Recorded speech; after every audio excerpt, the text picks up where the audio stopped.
La course, la compétition, c'est dans mon sang. Ayrton Senna da Silva. Chapitre 1. Roland et Rubens. Demain, je serai mort.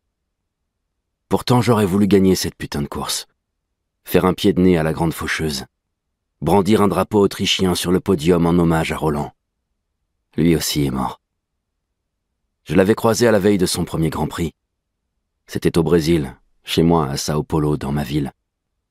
Il était tellement heureux d'avoir enfin touché le Graal. Il était des nôtres. Il faisait partie du club des pilotes de Grand Prix. Il était un peu plus jeune que moi. Son attente avait été aussi longue que sa patience avait été héroïque pour enfin tenir le volant d'une monoplace de Formule 1 et disputer le championnat du monde de la plus prestigieuse des catégories. Nous avons tout donné pour en arriver là. Chacun d'entre nous est persuadé d'être le meilleur parmi les meilleurs.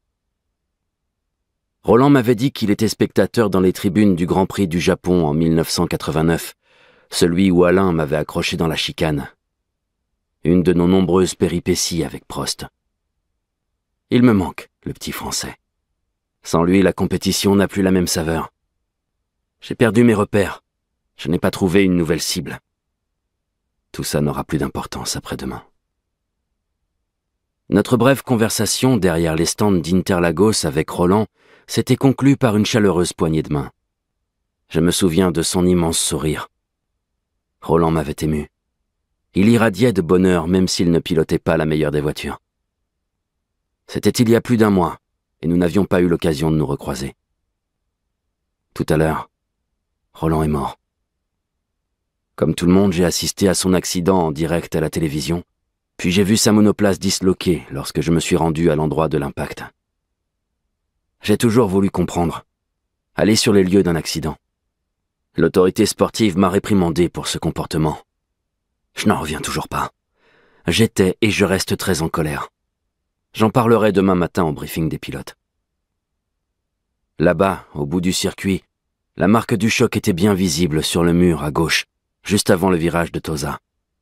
À près de 300 km/h, Roland avait peu de chances de survivre après une telle décélération. Ce n'est pas la première fois que j'ai été confronté à la mort d'un pilote. J'étais présent sur le circuit de Zolder, en Belgique, lorsque Gilles Villeneuve s'y est tué le 8 mai 1982.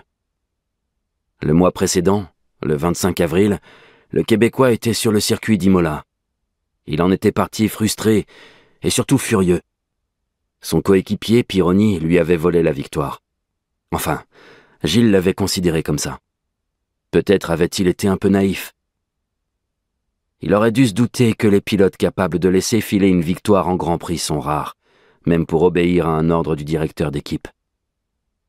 Une fois, je me suis retrouvé dans cette situation au Japon, et je ne m'étais résolu à m'incliner qu'à quelques mètres de la ligne d'arrivée. Pourtant, c'était pour offrir la première place à mon pote Gerhardt.